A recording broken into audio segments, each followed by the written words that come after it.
Okay, I think we can start. Again, thank you all for coming. It's very customary to say it's a great pleasure to be hosting this panel today, but it's indeed a very, very great pleasure.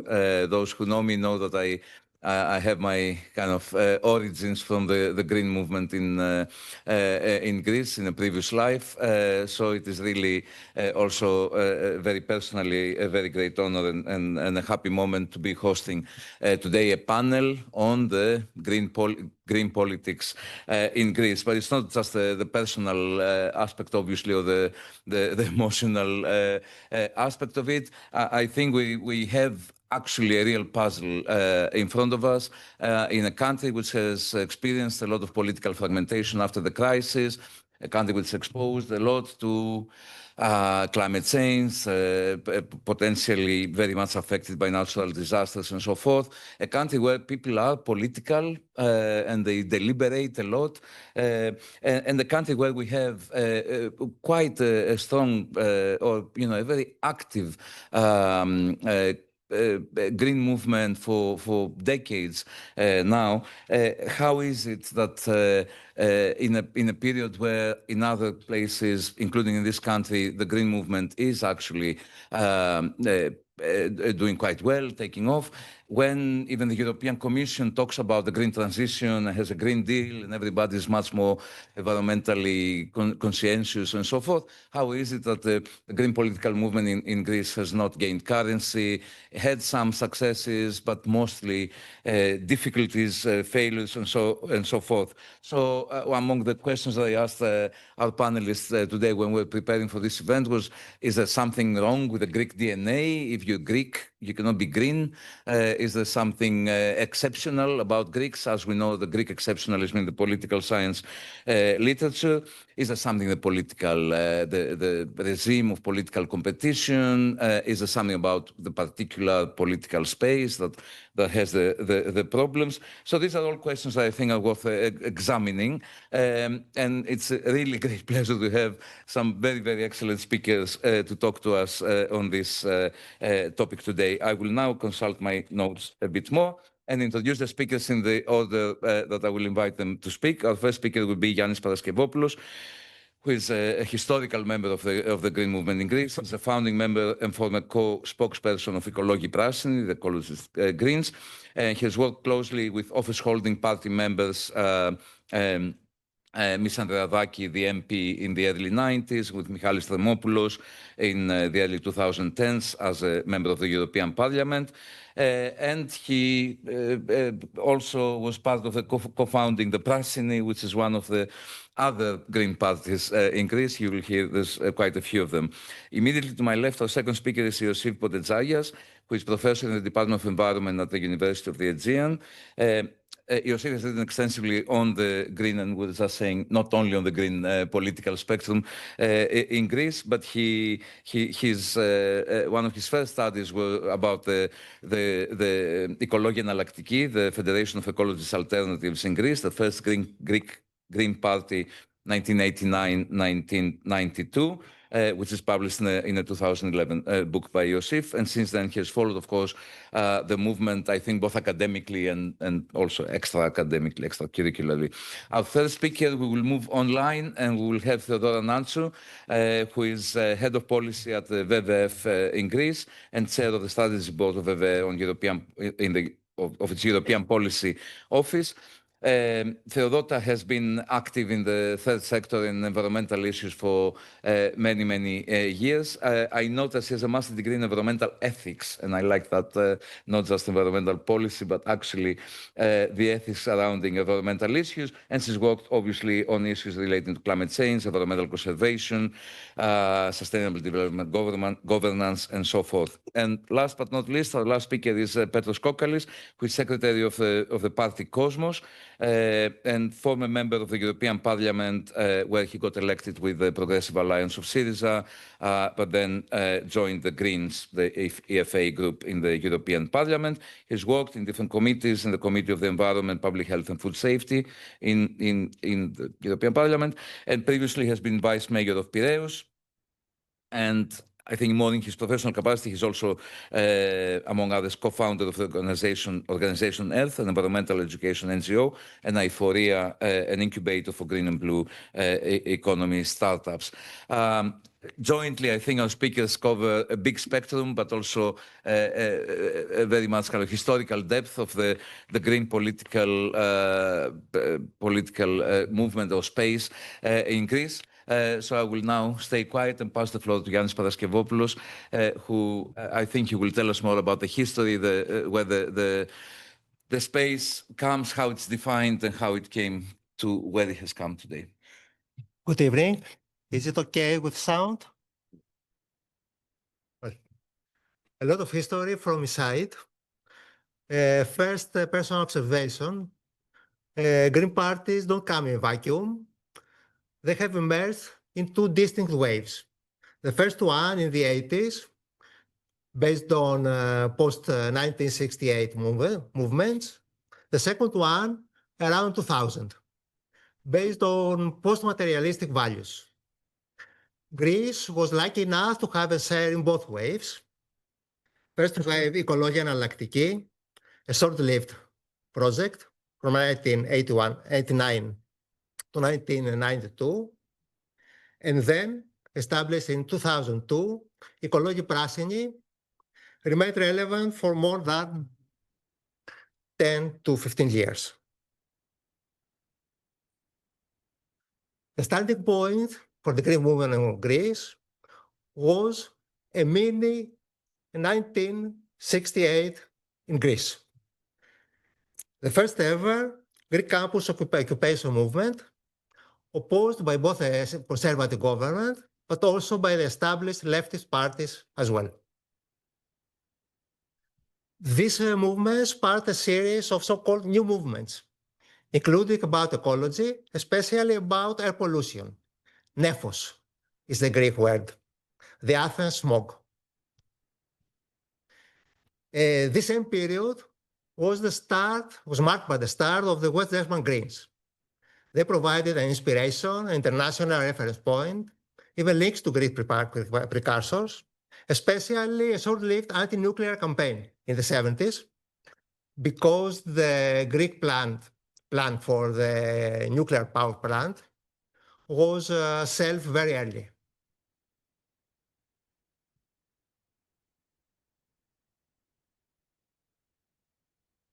Then the critical junctions, the turning points. Late 80s, there have been several years of green movements, and there was a growing sense of belonging, of common belonging. This started the process for a federation on a national scale.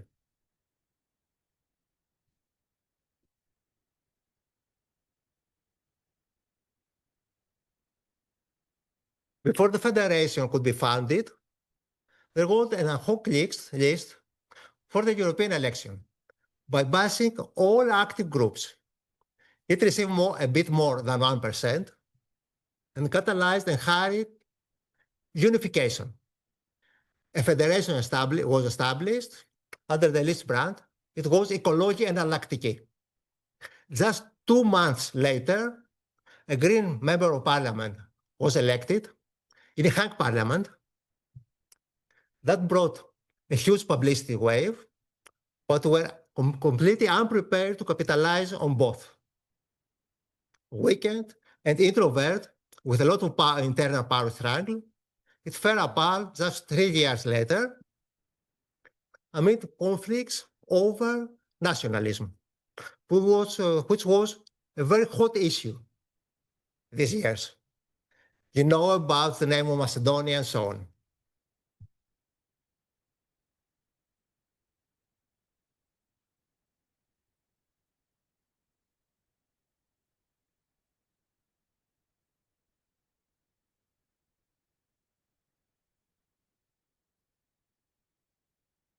Next important year was 2000.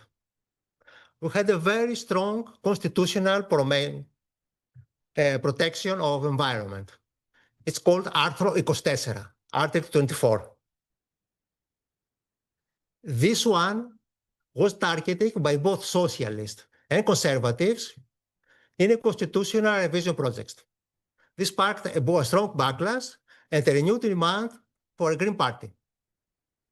2 years later, were born Ekologii Prasini, Ecologist Greens. About 5 years later, there was a series of forest megafires, the first ever in Greece, which huge support and visibility to Ekologii Prasini, culminating in having an MEP, a member of the European Parliament, elected 2 years later. Then came the Greek crisis. We managed to navigate the first 2 years successfully. We even established a presence in more regional councils for the first time. We did narrow miss the election in the national parliament 2 years later. But just after a month, there was a run-up election, there was a voter collapse, and then we were trapped in internal power struggle. This ended in 2015 by entering the Syriza election list, this way, just entered another list as a satellite party, and never managed to recover ever since. About the fault lines now. The first set of them was clearly resolved by the mid-90s on whether to participate in election or not, on whether to be Greens, alternatives, or both, on being non-nationalist or even anti-nationalist or ethnocentricist nationalist, or maintaining a federation of distinct groups and movements, or going on to a conventional party structure.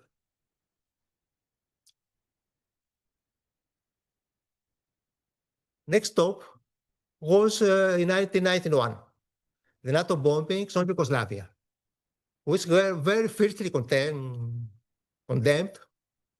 by a huge majority in Greece. Nevertheless, it was supported by a series of Green parties, especially French and German.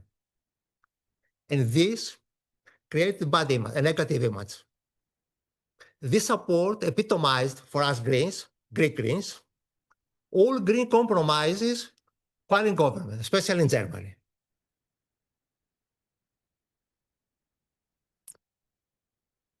Some years later, when Ekologii Prasini started, we had convergence and a near consensus for 3 main points. The socialist government, which had tried to overturn the constitutional protection of the environment and have a very negative record on sustainability issues as well, was a foe. Second, were part of the anti-globalization movement. That means we were challenging the rules and the consensus, the dominant consensus. Third, after the 1991 experience with Yugoslavia, we're rejecting any repetition of this. Of course, there were founding members that dissented.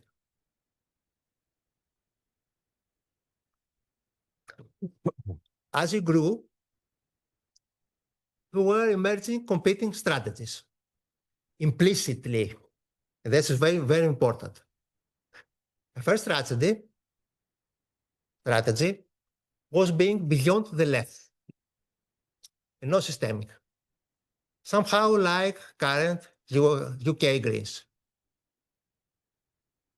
A second strategy was to be open to a strategic partnership with parts of the left, especially more moderate one, Ananeotiki, renewal left, part of the conservative part of the former Euro-communists, even hinting about potential election alliances, just hinting.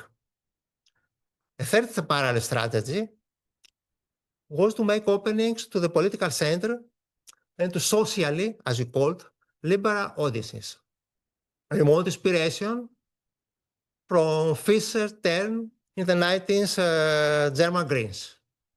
These strategies were never debated openly and integrated. Yeah, 2 minutes.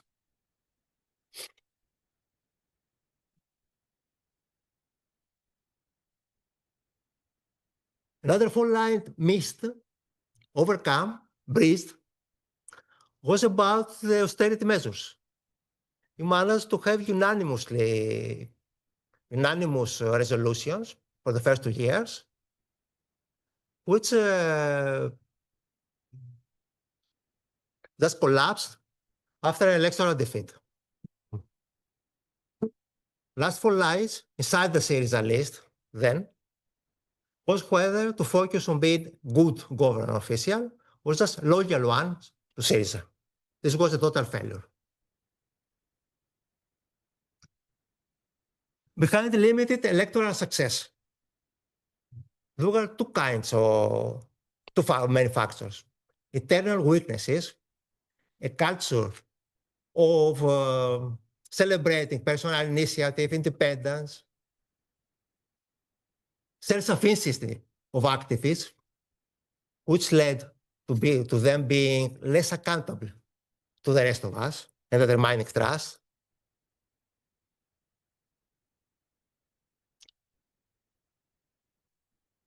A parallel participation both in central politics and in civic society or local politics, which have different sets of rules, blood, unaware of these differences.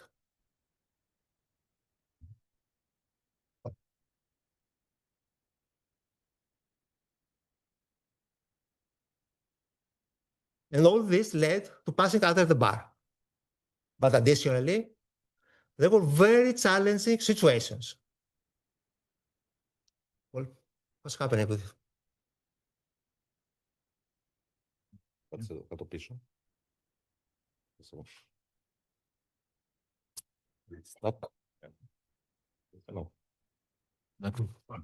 In our first attempt, you have to navigate an almost hung parliament from a king-making role. In our culmination in 2009, we have a polling dynamics up to 10%, but we're unable to coordinate to counter high-profile nationalistic conservative attacks.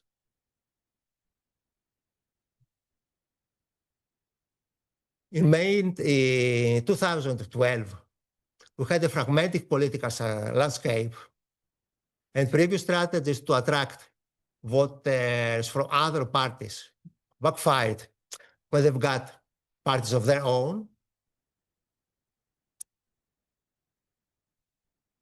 Yannick, can we wrap it up In the run-up, we failed to recognize that it was all about government strategy, and they didn't have a green strategy about it. And in the 2019, just after following the European green waves, we failed to present any autonomous green list due to the main people supporting Syriza again. And then last year in the European election, we failed to attach any meaningful green visibility to Kosmos. There is, as a conclusion, us being inadequate and passing under the bar, but both the Greek society having a very weak civic society, unable to retrofit a Green Party. That's it. Thank you. Thank you, Yanni, and thank you for your time. I'm hoping we're going to discuss with Ms. Nansu the civic society, but I will pass the floor to Iosif Botetzagias, who is going to talk definitely more about the political fragmentation, but the electoral organization. And failed to have synergies with civic society. Yes, but I'm keeping this that the Ochoros, the space never debated openly and integrally. Essentially, the political orientations, political identity of where exactly it is in the left-right spectrum, and the strategies, yes. But Iosif, you've studied actually the opinions of the voters, green and non-green voters, and how they affiliate with the parties. So I'll pass the floor to you. And I think we also have a PowerPoint. Yeah, thanks. That's the one. Okay. Okay. Thanks very much for the invitation. It brings back memories of my childhood, academic childhood, because my PhD 30 years ago started with a very similar question. Why is there not a strong green movement in Greece? And 30 years down the road, I still haven't found an answer. And I'm not going to pretend that I have an answer, but I have some ideas. So just picking up from where Yannis, halfway of Yannis' account, of the re-emergence of the Greek Greens in the early 2000s. If someone follows the electoral fortunes of the Greek Greens of the past 20 years, they have fought more or less 15 elections, and I'm counting all the different Green parties. And the simple rule is that every time they failed dismally, getting around 1% of the vote. And keep in mind that in Greece, you have a 3% threshold to gain parliamentary representation, so there was a far miss. There are two notable exceptions. One, in 2009, when first in the European Parliament election of June 2009, the Greens got 3.5% of the vote, and they elected the first ever Green MEP. And then a few months down the road, we had an early parliamentary election, and they did pretty well, 2.53, missing the 3% threshold, but it was a very close call. And then 3 years down the road, in 2012, we had national elections in May, 2.9, just missing parliamentary representation, and a crushing collapse just 1 month later on the second election, because there wasn't it wasn't possible to form a government, when the 2.9 vanished and turned into 0.9. So why? Why the trend, and why the two peaks? And my understanding, it all has to do with the character both of the Greek electorate, but also of the Greek Green parties that have presented themselves to the Greek voters asking for their confidence. So where's that here? So certainly, I think there is a big question and a big part of the unsuccess, explaining the unsuccess of the Greek Greens, is that you have a party that is really at odds with the electorate. You have a party that its membership is very similar to what we know from Western Europe. They are left libertarian, they are post-materialists, they are pro-immigrants, they are pro-EU. Well, not all Greens are pro-EU, but okay. They are anti-violence. They have all these nice post-material, left libertarian ideas. The only problem is that throughout the period, these concerns were very nicely accommodated by other left libertarian parties. And I'm referring primarily to Synaspismos, and then to its development into Syriza. It's not that Synaspismos or Syriza was a big party or a very powerful party, but consistently it got 3 or 5% of the vote, and it made it into the parliament. So from a left libertarian voter perspective, and actually Synaspismos means the coalition of the left, the movements, and of ecology. So for me, being a left libertarian voter, I would certainly more likely cast my vote to Syriza, who had a standing chance of making it into the parliament, than to a nebulous green party. The other point, the other factor that played played a role and explains, in my understanding, the two peaks are the turmoil and the collapse of the Greek political system between those 2 years, 2009 and 2012. If you have followed Greek politics, you know that it was a terrible period, starting with riots over the murder of a teenage boy in Athens in December 2008, Alexis Grigoropoulos, when the capital of Athens turned into a battle zone, proving the government incapable or unwilling to intervene. Then we had one of many, or yet another Greek economic scandals, really tainting the conservative government image, moving into the Greek debt crisis, and then which meant that the mainstream parties simply vanished from the political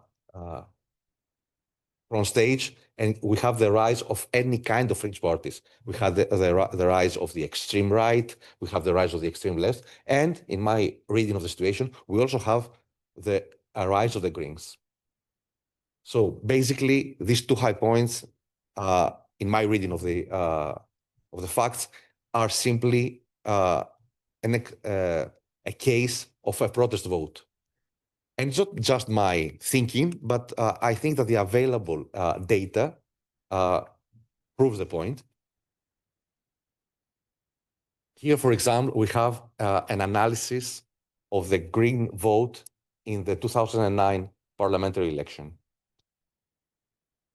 which was one of the high points of Greeks. And okay, it's two statistics, but too small print, but basically, the Greek voter of 2009 was someone that would simply say that, okay, I care about the environment, and that every single party, the Greens included, are no good. So clearly a protest, an apolitical, if you prefer, vote with an environmental concern. Okay, that does not sustain a political party. And that's also the case if we look at the 2014 elections, where the only statistically significant factor predicting the Greek vote is the economic hardship. And actually, people that were experiencing economic hardships were less likely to vote for the Greens. So they didn't even manage to capitalize these initial protest votes of 2009. In 2014, the disillusioned, the voter, having no hope, would vote for any other party but the Greens. And that explains the withering of their percentage. Last but not least, I also think that the share of responsibility for the poor showing, the poor electoral showing of the Greens, lies to the protagonists themselves. Here you can see the different parties that have been active or have been presented themselves as Greens in the Greek electorate over the past 20 years. Too many, too much factionalism, too much debate, not enough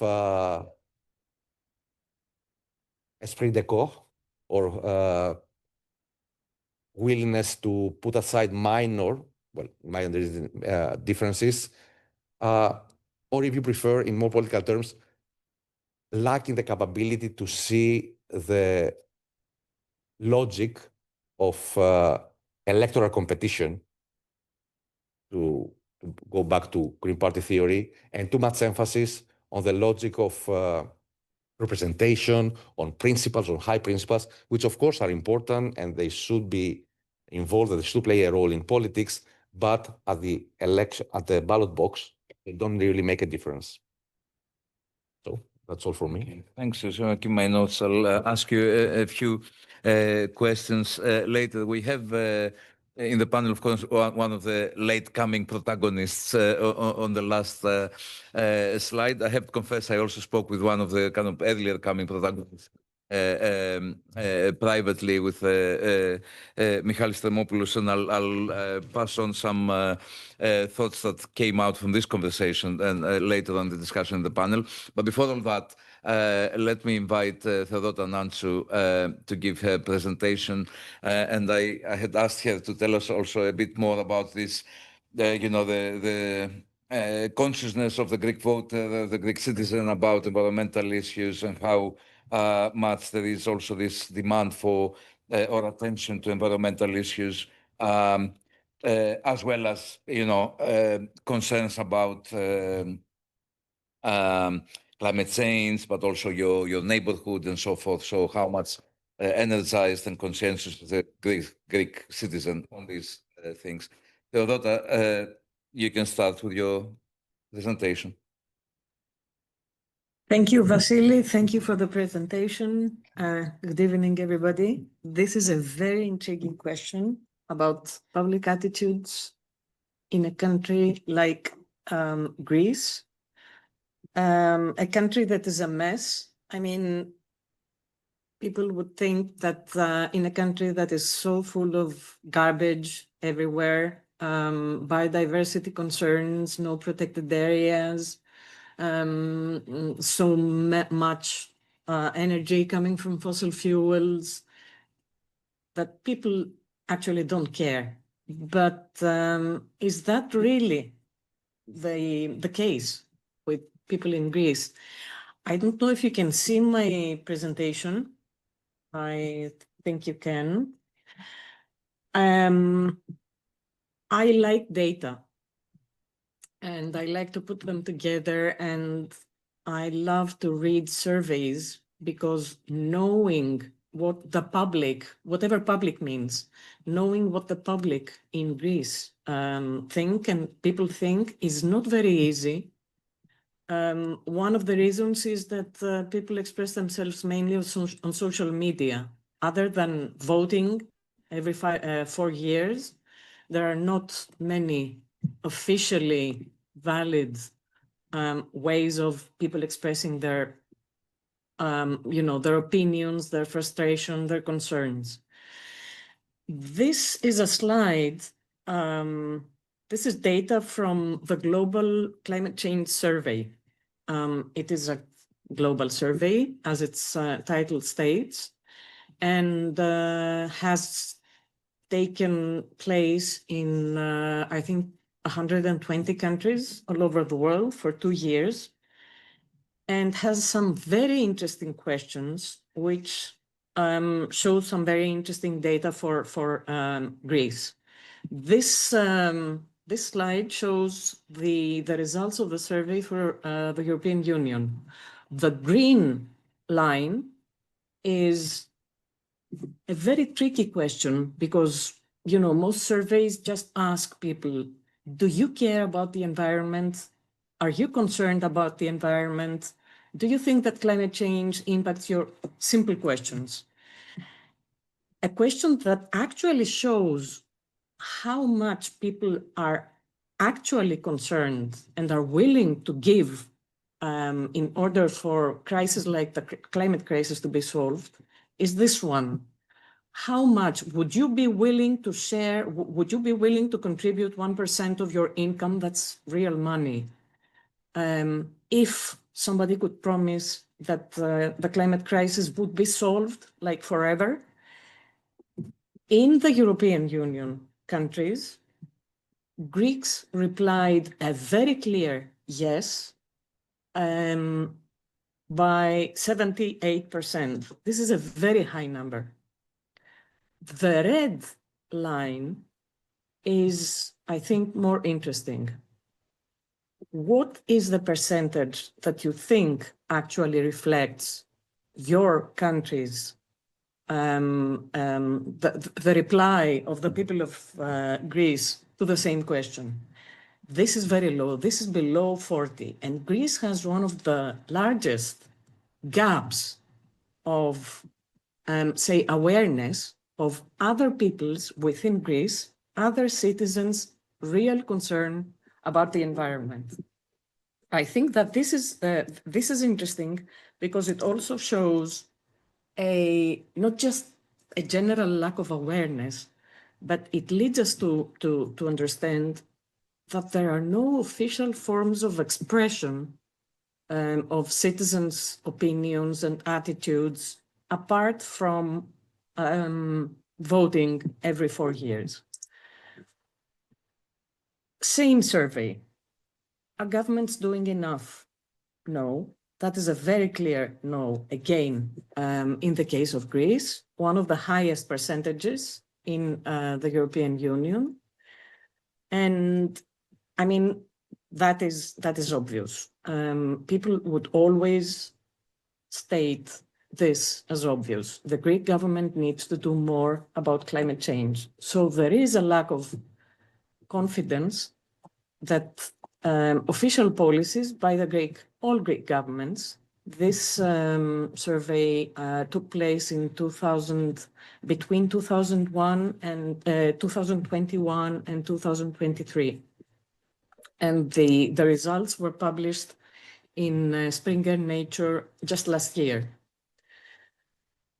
Another survey, Eurobarometer. This is very recent. This is February 2025. Greece. Tackling climate change should be a priority to improve public health and quality of life. The highest, top, and Greece always ranks top in most of the environmentally oriented surveys, both in Eurobarometer and other surveys that compare at least countries of the European Union. So people do think, actually, they really think that climate change is a real issue. So don't listen to doubts, climate denialists, all these myths about fossil fuels or whatever. The majority of the Greek public thinks that climate change is real, it is caused by human activity, and the policies that are taken up by the Greek government are not enough. Now, why do we see this situation, and why do we think that people actually don't care? I think it all boils down to trust or lack of trust. And another, say, element that comes up from surveys is that Greeks also top the list of lack of trust in institutions, primarily lack of trust to the Greek government, the Greek political system, justice, and the institutions of public participation. And that makes absolute sense. I mean, look at the public consultations. It's just that. There is no other way for Greeks to participate in decision-making other than these botched public consultations where you don't know what happens to your comments, nobody replies, and eventually just the big lobbies win. This slide is OECD survey, OECD data. It says clearly that Greeks, you can see the red line, Greeks have the lowest in confidence that the Greek government or the public administration system can save people's lives from a disaster, any disaster. It's not just climate disaster. This shows very clearly lack of trust. A final slide, which is also Eurobarometer. The majority of Europeans still consider corruption widespread. We know that. Greece tops the list. Greece always tops the list in concerns and lack of trust and confidence in the political system, the justice system, the public administration. So I don't think my proposition is that Greeks are deeply concerned, and this is the experience that we have as NGOs, really frustrated. They don't know who to vote. They don't trust any of the parties that are out there. And maybe they would be willing to applaud any party that would do its job in terms of,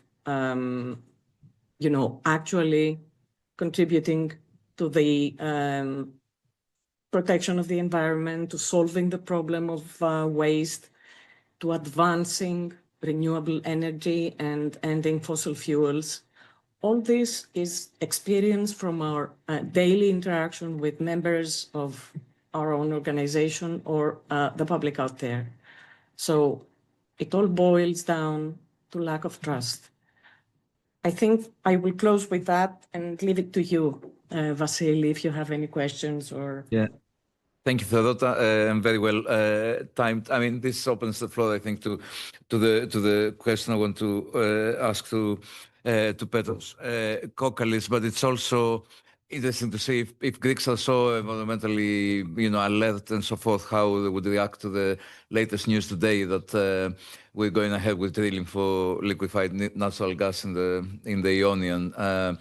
Not so much the green transition that the Greek voters hope for.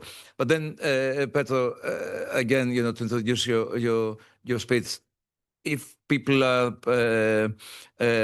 wanting green solutions and they care about environmental issues, I think your experience from the latest election was, more disappointing than you were hoping for. Well, first of all, thank you for inviting me and thank you for being part of this conversation. Obviously, the last results were disappointing for me, and I think everybody at the Kosmos Party, including our Volt and Prasini Ekologia, who were in our ticket, we didn't manage to go over the 1%. Obviously, there were things that were tactical that could have been done better. But I think we didn't manage to break through this green ceiling, to put it that way, the bar you put it, or the green ceiling. That was a very short time and also a very a black wave that came after the green wave of 2019 all over mostly Northern Europe, and less so in Greece, because that's also shown in the elections, in the results of the 2019 European elections in Greece. So all this happened as well. I think that the issue of trust in politics is extremely critical for all political parties in Greece right now. The more so for a space, and we can't even talk about the party, we can talk about the political space, which has, through all these years, has not been able to gain the trust, or when it did gain the trust, hasn't been able to make good on the trust. It's very clear that even when there was an election that was, there was a breakthrough, then there was a non-election usually. Either because of what Yannis called ill preparation, or to deal with like some issues, or for lack of internal, or for whatever. But that's not really what is critical now. I think that what is critical now is what is going to happen now. And I am not a fan of the post-materialistic approach to the green politics. I think we're in a very materialistic time. And I think that the issues that are being handled and trying, and where the Greens have to have solutions, are extremely materialistic, both in the bigger picture, which is, ppms and plastics in your food and all that, the planetary boundaries, and also in a very day-to-day life of the citizens. And I think that both the UK Greens, and if we can also put in this company the Democratic Socialists of the United States, Bernie Sanders and Mamdani now, are very materialistic in being laser focused on cost of living, cost of rent, cost of energy, cost of extreme cost of energy, increase extreme cost of food, of transportation, and so on. So I think that instead of doing what we're saying before, a kiddia or an obituary here of the past 20 years, it would be much more interesting to talk about a wedding, as we say in Greece, gamos και κηδεία, we say. How do we? I mean, I can go on about what went wrong, and I think that I'm sure we'll have the opportunity to do that. But I think that you would have noticed that in the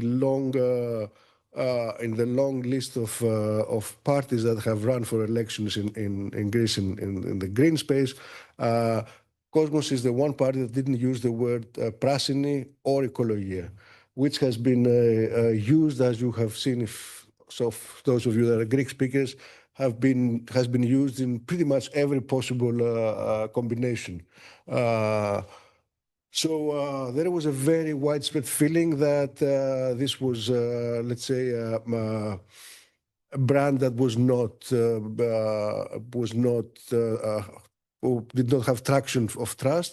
That proved to be wrong, because there is also Prasino Kinema, which got like 0.7% out of never having been anywhere near, but it was the one ballot in the ballot box that had the name Prasini. So that was wrong. There should have been a Prasino name in the ballot. That would have helped a little bit, but probably would not have done the job to get it over 3 or 4 or 5%. Then again, it was a very risky move. It was a very short time. And in this kind of very short times, when you have high risk in a short time, that means there's a less time to fix mistakes, and therefore, a high risk move may be unsuccessful in that. Now, to wrap up in going forward, I think that there is a tremendous need for green policies in Greece. Green policies that are expressed in a way that are competitive politically, in the political dialogue, in the public dialogue, and in the electoral space, competitive in the sense of building trust and in the sense of being materialistic. I also believe that the green solutions need to convey the feeling or build the trust or persuade that this is a political group, party, whatever have you, that is able and willing to govern the country. Not only obviously as a part of something or for the moment, but not being shying away, not being defined by what is it anti. It is anti-war, it is anti-globalization, it is what was the other one, anti-PASOK, anti-socialist government. The question here is, what is it for? And I think that is very critical to point out right now. I think that there is space to do that. There has been a lot of water under the mill. There are a lot of very well-structured policy pieces and policy points. And I think that there is an opportunity now with the shattering of the general center-left and center, well, I would say center too, Greek political party system. But that would necessitate that there is a green unity to be part of that dialogue. All Greek parties have some kind of climate or green policy or what have you. These are very, very, very, very, very erratic. I'm sure that Thodota will bear witness to the idea that when we first had this government elected, we thought that this is a green government. Even Franz Timmermans came out and said this is the greenest prime minister in Europe. And as we sit here today with a European country that not only opens the month of the COP30 with announcing drilling in the Mediterranean for fossil fuels, and a country that is consistently trying to water down the COP30 message and the 2040 climate goals and so on and so forth. So yes, there is a huge need for that.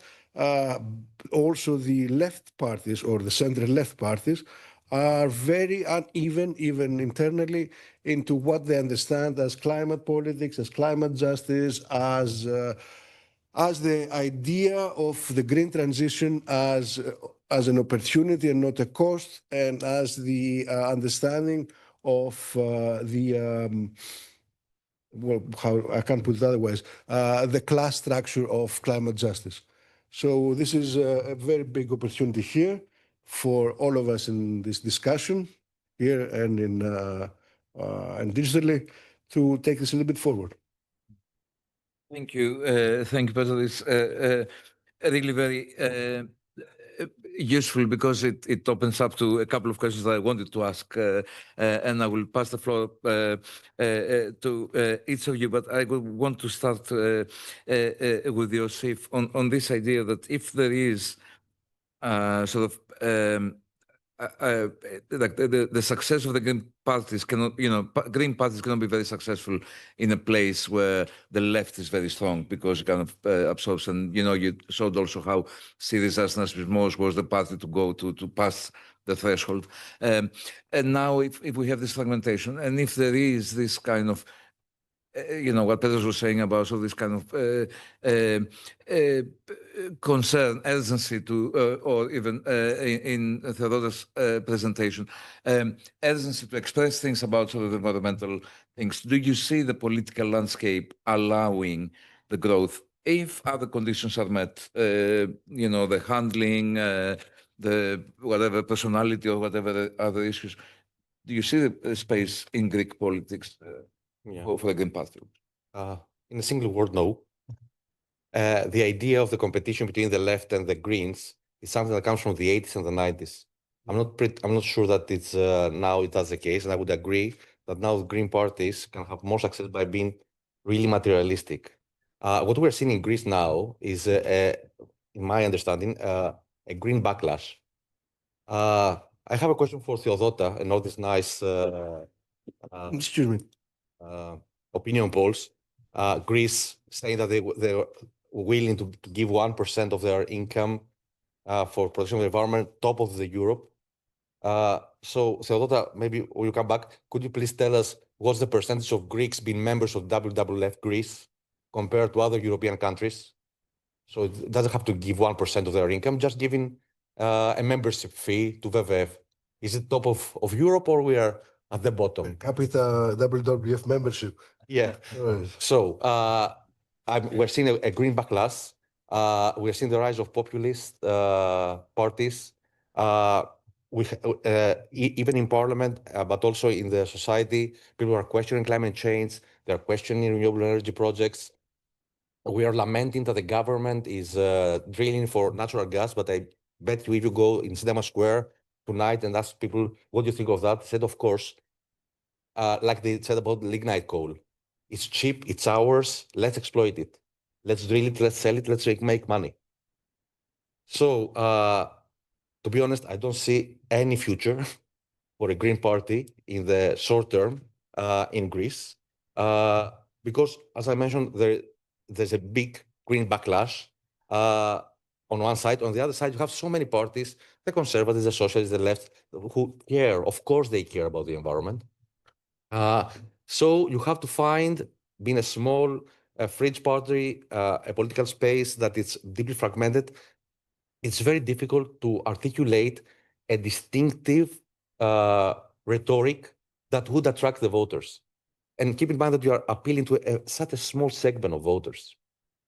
So I'm very pessimistic. Yeah. Sounds like. Okay, can I give so the same question, but in a different way to Yanis? You said that, I mean, I hang on this phrase that you never debated openly, or the space in openly, integrally, basically the political orientation. At the same time, we say that, it has been very excuse me, post-materialistic and too ideological and not pragmatist on how you govern and so forth. Although I find this a bit contradicting. If you haven't debated too much your ideas, how can you at the same time be too ideological? But maybe the fragmentation explains that. But could we say that there is an opportunity in debating these things? So do you think that the actors, the people in the movement, in the space, have the ability to, so if they only debated the ideological orientation and what is the balance between the materialist and the anti-materialist, to put something forward that would actually mobilize the voters in the direction of the green? Well, to do this, we've got to be visible. And to be visible, we need a new push, which can only come from outside. Petros last year could be one Outside push. outside push. The green wave in 6 years ago could be one. Now we need another one. I can't say which it will be now, but maybe it can. The first of it is this one.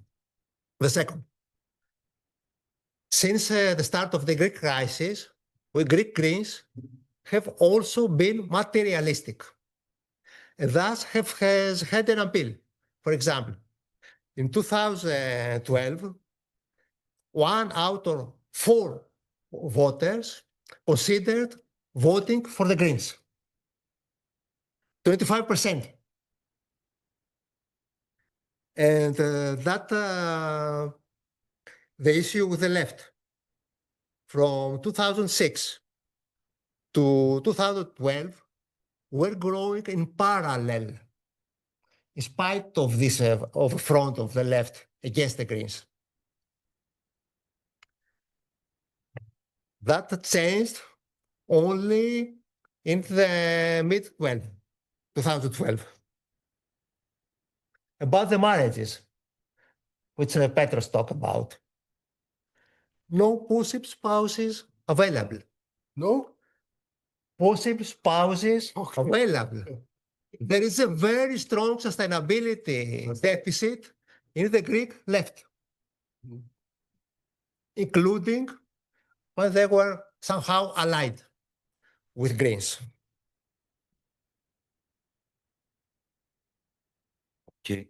And all these rejections in previous strategies were supposed to create alternatives, alternative to the socialist, alternative to NATO bombings, alternative to globalization. We failed to create these alternatives. That's the point. That's why we oppose these things. Okay. I need to be optimistic, but I want to focus to this needed push. Yeah. To try to find it and be ready to accept it and capitalize on it when it comes.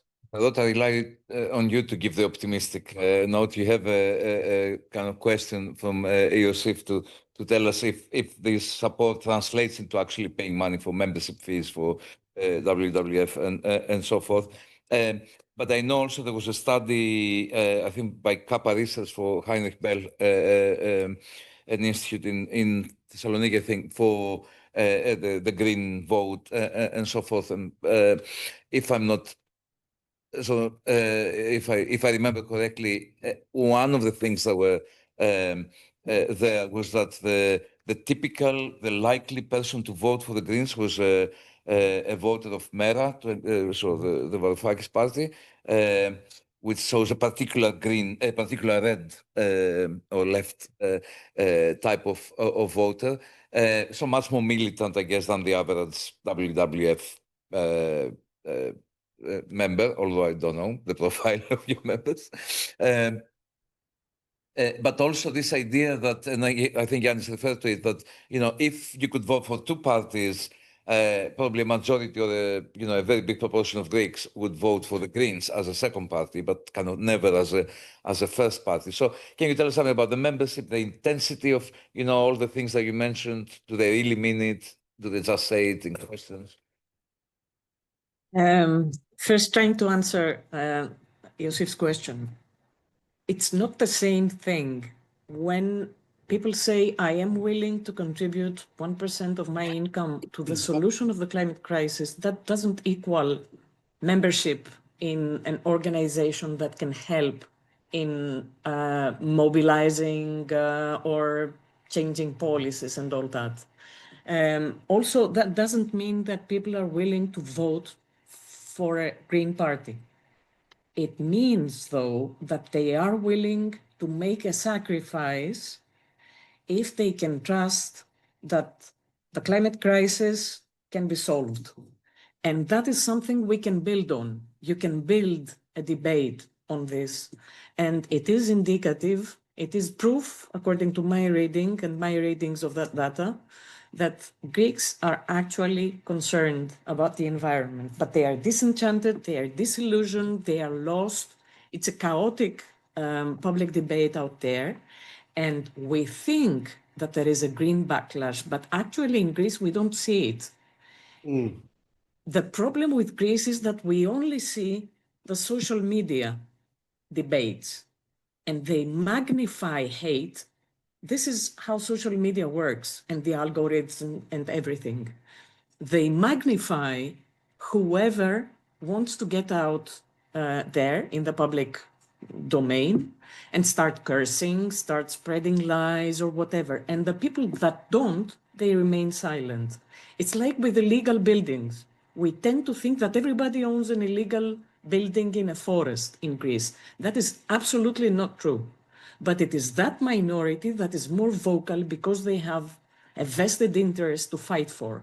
And the rest, they simply cannot express themselves because there are no official or publicly sanctioned ways of participating and voicing their opinions except the chaotic world of the social media.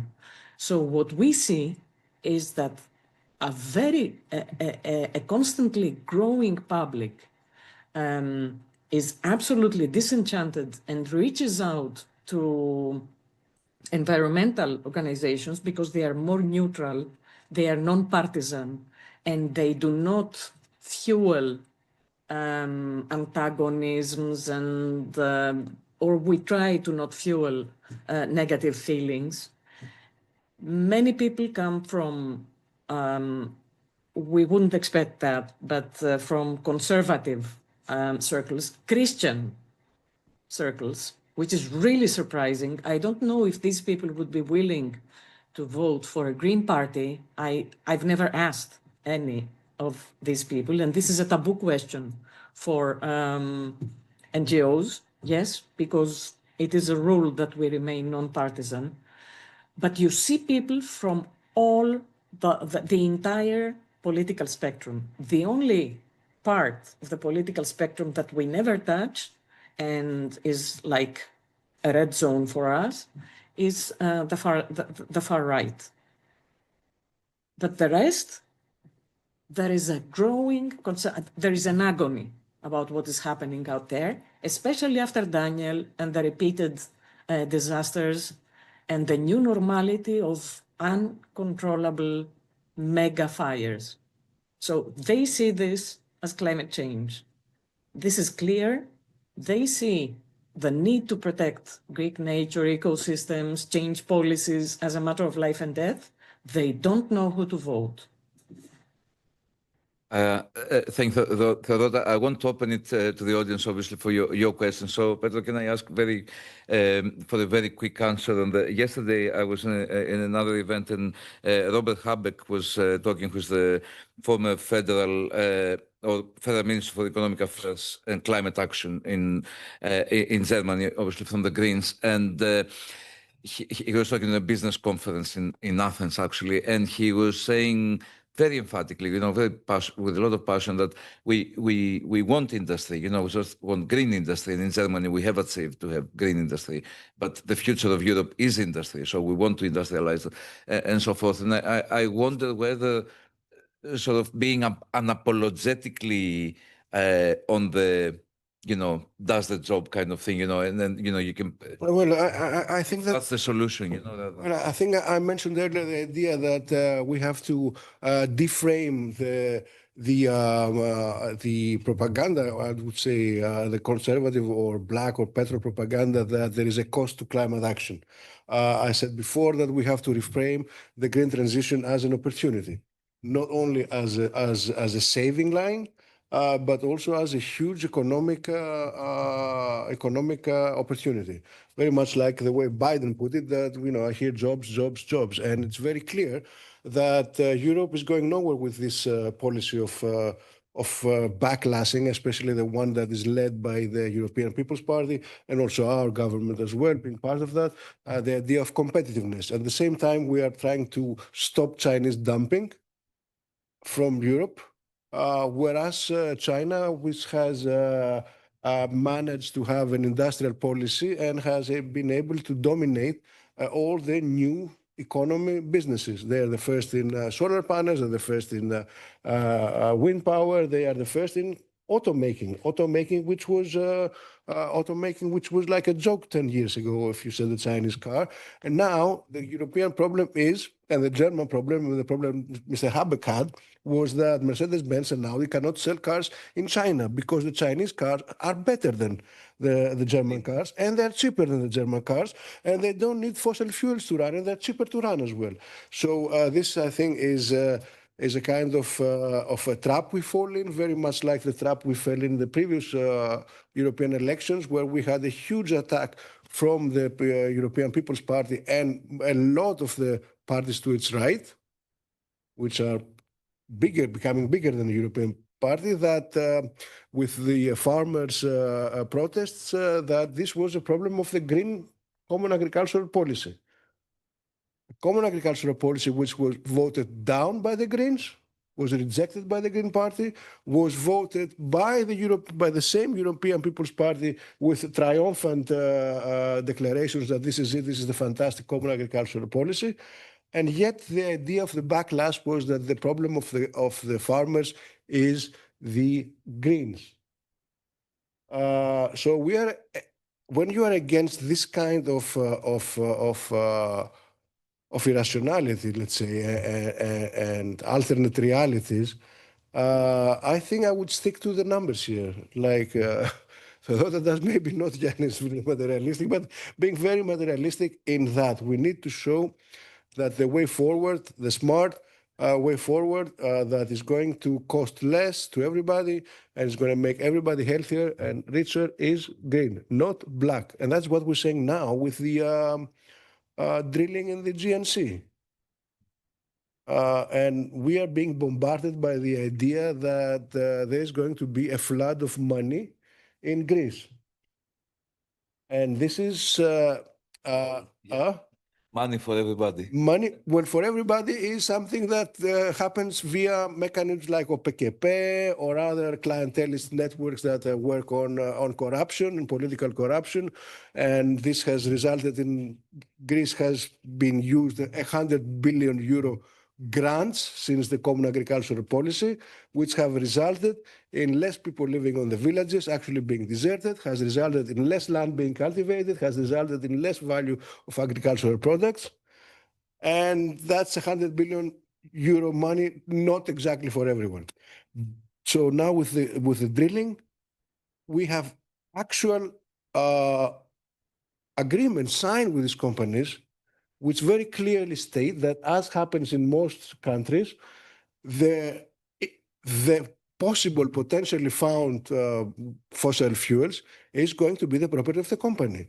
The country is going to receive some kind of royalties, but it's not going to have preferential access to this fossil fuel. So there goes your idea about independence. And you're not going to buy it to any other price than the international price. So there goes your idea of cheap energy or cheap fossil fuel, if that can be said. So we have to fight against this, like gaslighting. There you go with the gas. And against this backlash, which I am afraid to say that we have it in Greece very much as well. Not maybe in the public sphere, but we have a tremendous lack of trust and all this like merchants of doubt idea. Yeah, but this is not green, and you don't want to eat meat. And if you don't eat meat, then my brother has a car, and where is this car? Car has the battery, and all this like litany of Yeah. yeah. Okay, thanks. We need to, I think we covered a lot of them in the discussion, so we may have answered some of your questions, but need to open it to the audience. Please indicate your questions, say very briefly who you are, and ask a question, not a statement. I'll start back. Maybe we'll take a couple and then for the whole panel, yeah. Press the button. Yeah. Do this. Yes. Hello. Hello, I'm Aris. I'm a PhD affiliate here in the observatory. I would like to go back to 2009. It sounds like a missed opportunity. Even though I was 12 at the time, I could feel like there was a lot of momentum for the party that was representing the Greek movement.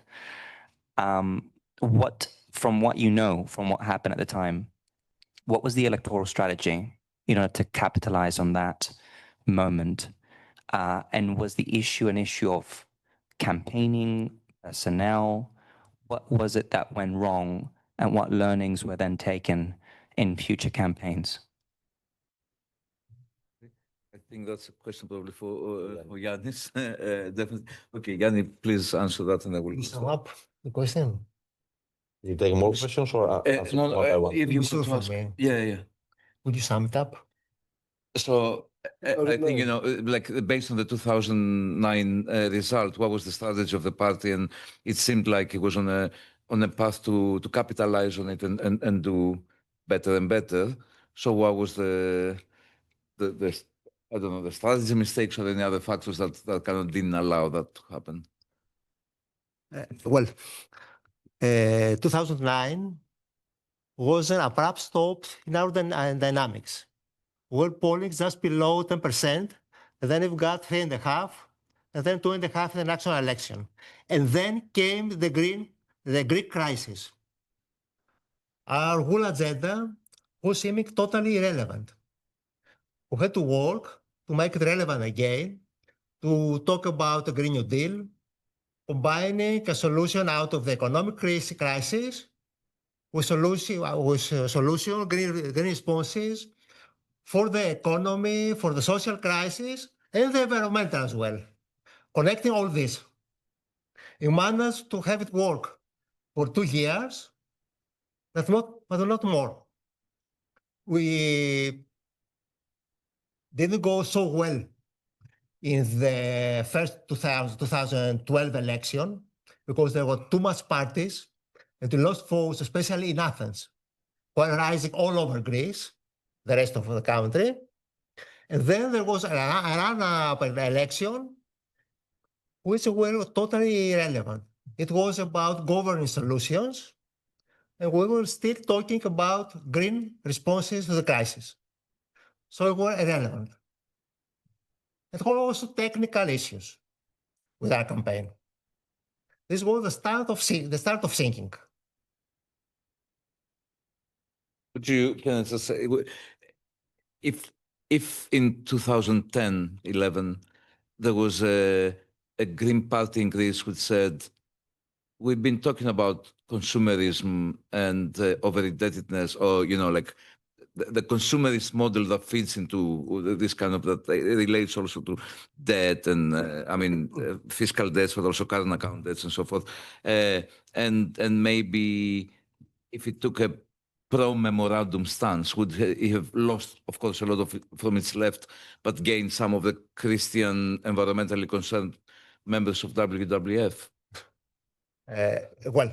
We had already been talking that Greece was building an economy with an expiry date. So this was a credit to us. But also in the start of the Greek crisis, we chose to talk about the privileges of the church, thus alienating this constituency. Okay. Maybe that was a mistake as well. I'll take a question from there. Yes, please, first. Thank you. Very, very interesting. I'd like to ask a slightly different question, not about the electorate's attitude towards green policies, but rather than Greek government's attitudes toward green policies. So one of the key agenda items in any green policy is the reduction in fossil fuel energy and the increase in renewables energy. Now, I understand that there was a point recently that 50% of the total supply into the national Greek grid was 50% from renewable sources. And that was excluding wind power, which has got a huge potential in Greece, apart perhaps from a small project in Alexandroupolis. Now, if the Greek government is successful in implementing this wind policy, because the framework is there, if they're successful, then they will have a serious encroachment into the Green Party domain. So what would be the future of the Green Party in that case? Well, I assume this is a question for me, so I'll jump into it because I don't want to let it drop down. I think that the Greek government policy in wind energy has managed to activate a tremendously powerful local resistance movement to wind power. Resistant people are resisting all over Greece, and it's the liveliest part of the green movement, which is paradoxical. You have green people running against renewable energy. Now, I say often that to be against renewable energy because of the way that the Mitsotakis government is applying and delivering it is very much like being against the rule of law because of the way that this government is doing the predator solutions and all this like enroachments of the rule of law. Now, the Greek government has allowed for this big increase of 50%, up to 50% of the energy mix in the Greek energy mix, precisely by deregulating. It has failed for 7 years to provide a specialized χωροταξικό, which I'm not sure how it's called in Greek. Space planning, which it's a very relevant issue. We are working with the 2004, I think, special planning, and this is a government which is supposed to be very good and technocratic and hasn't arrived at the point where we have a special planning which respects the two cardinal rules of renewables. The one is the respecting of biodiversity, and the other one is and even more important perhaps, the participation of the local communities, of the local people. That has drove people to being against. I mean, these are green people. I mean, the people we know, these are like people whom I'm sure that Giannis knows much better than me. And these are people who are protesting very, very vehemently and very much with all increasingly harder for us to convince that they are not right in protesting. So. And if you include into that the fact that this huge increase in the mix of cheaper energy than the one you get from fossil fuels, while this is not in any way reflected in the costs for either the households or the companies or the industry, as evidenced by what Mr. Mytilineos said a couple of days earlier, I don't think they did just a good job. Maybe they did a good job for somebody else, but definitely, okay, the CO2, that's good. I'm not sure that any other government would have done less than that, because the reason that these companies are investing heavily, these are not government investment in wind energy. This is a free-for-all by the government where companies go and install wind power wherever they feel like it. And why do they do that? Because the technology now has reached the point where it's much cheaper to produce a kilowatt from energy from wind or from solar, from fresh sun, rather than fossilized sun from so-called natural gas, methane, or oil. That's why they do it. And that's why they're making huge money out of it. And that's what, and while nobody else is seeing that sort of money. So that's a good point on the wind energy. I can come Yeah, back to that something. question. Yeah, Jan, you want to? Well, it looks like a green transition, but it's more a gas transition. As well. There is more based on gas, and people see they pay more and more for energy. And at the same time, the wind farm industry creates an image like a raid. They can pick every place of public land, establish themselves there. What people don't know and don't see is that's mostly construction interests and gas interests, controlling even renewables in Greece. The problem is that people do take a stance against towards what they see. And the green political pole should state what a green transition really is and how much this dominant model costs on the country and on society. It leads to more energy intensity, and in this way, it undermines competitivity and increases cost of living. That's bad. But we still need to build and to show the alternative, the Greek one. It's difficult, but it's possible. It is necessary. Otherwise, the far right would gain more and more ground against any kind of transition. That's the real danger. We're running a bit out of time, but I would like to take the other question, if you don't mind. We can continue over a glass of wine at the end of this event. And then let's look back. Yes. Yeah, can you hear me now? Okay. Theodore Vantopoulos, Cardiff University, and also associate here at the observatory. So in my mind, how I phrase it is more from a comparative perspective, living both in Greece and in this country. And I'm trying to see how Greens are different in Greece and how Greens are here. And in my mind, it's not so different. They seem more successful here because of the system, how it works, the first past the post. You have MPs for many years, Caroline Luke, and recently you had a new MP in Bristol, right?